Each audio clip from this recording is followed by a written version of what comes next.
हम देख सकते हैं f ऑफ x का मान है 7x minus 5, g of x का मान है x की घात 3 प्लस में 4x और हमें ज्ञात करना है f गुणा g ऑफ x का मान क्या होगा।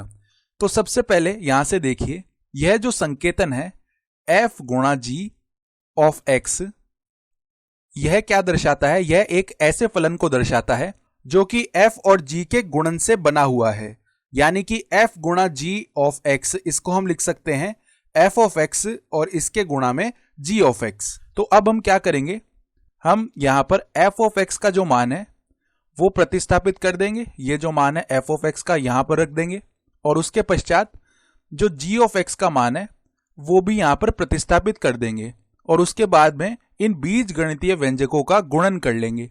तो देखिए यह मान अब किसके बराबर बनता है?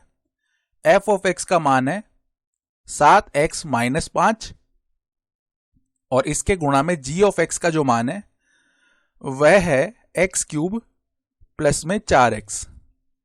तो अब इनका हम गुणन कर लेते हैं। तो अब इन दोनों व्यंजकों में दो दो ही पद है, तो इनका गुणन करने के लिए हम वितरण गुणधर्म यानी कि डिस्ट्रीब्यूटिव प्रॉपर्टी का प्रयोग करेंगे। तो सबसे पहले यह जो पहला व्यंजक 7x माइनस 5 है, इसका गुणा हम कर देंगे इस दूसरे व्यंजक के पहले पद से यानी कि x क्यूब से, और उसके पश्चात 7x माइनस 5 का गुणा हम 4x से कर देंगे। तो चलिए देखते हैं हमारे पास में क्या आता है।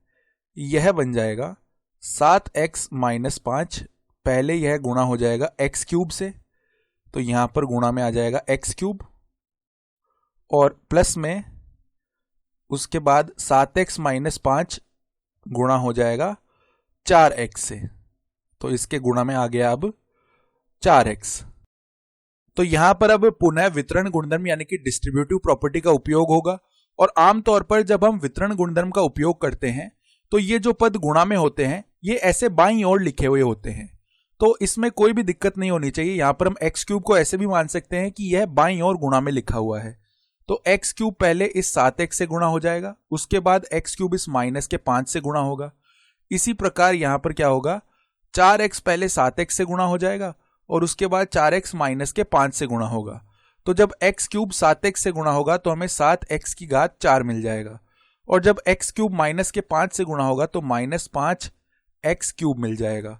फिर यहां पर 4x जब 7x से गुणा होगा तो प्लस का 28x स्क्वायर मिल जाएगा, और जब 4x माइनस के 5 से गुणा होगा तो माइनस का 20x मिल जाएगा। तो चलिए देखते हैं क्या इसे हम आगे और सरल कर सकते हैं। यहां पर हमें एक चतुर्थ कोटि का पद मिला है, एक तृतीय कोटि का पद मिला है, एक द्वितीय कोटि का पद मिला है और एक प्रथम कोटि का पद मिला है। तो इसे अब हम आगे सरल नहीं कर सकते, ये यहां तक ही सरल होगा। तो हम कह सकते हैं कि यह मान बन गया है f गुणा g ऑफ x का मान, यानी कि इन दोनों फलनों के गुणन से यह एक नया फलन बन रहा होगा, और हमने इसका मान इस प्रकार से ज्ञात कर लिया है। यह इसका मान बन जाने वाला है।